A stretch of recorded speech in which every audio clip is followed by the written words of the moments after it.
Reader, where household names and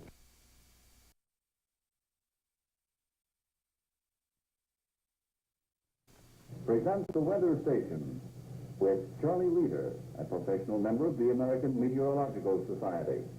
Now that high pressure there will bring us up to the point here of why we're having this, this drying out of air.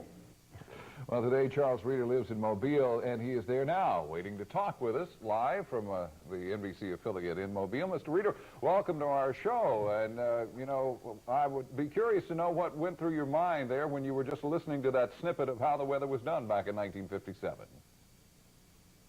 A while ago. Incidentally, I thank you so much for letting me share this occasion with you, but it really goes back a long time when you think about 36 years. But back in those days, we were rather crude, and you think about what happened between that time and this time. We, of course, didn't have color, we didn't have video, we did have film, we didn't have the computers, we didn't have the satellites, we didn't have the radar, and you wonder, what did we have? Well, our technical problems usually revolved about the little bottle, plastic bottle that we had homemade, which we used to mark on the board.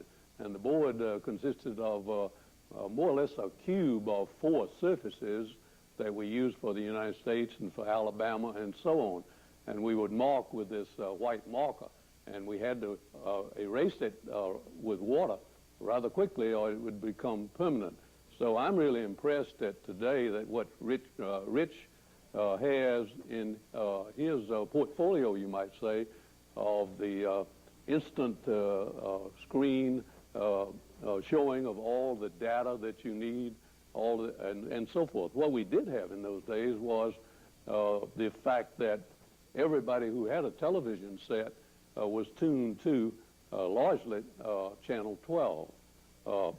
And we had a lot of loyal listeners and viewers, but what we had to do in those days was to educate the people to the terminology that we were using. Nowadays, people like Rich and others have continued that process so that today most of your viewers are just about as good forecasters as the rest of us. In just a few seconds we have, Mr. Reader, tell me, are the forecasts any better now? Are they getting any better? I think they are excellent. The one thing that bothers us now is that bothers us then with forecasting tornadoes.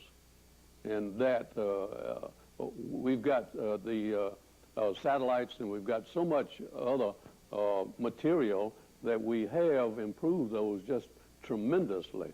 But we still are troubled with exact forecasts. Of course, meteorology is not so much an exact science anyway, but I think you've done a great job.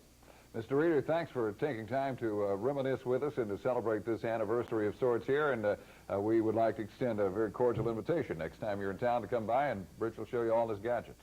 Well, thank you very much. Well, that is it for tonight's 6 o'clock report. Thanks for watching. Coming up tonight at 10 o'clock, we'll take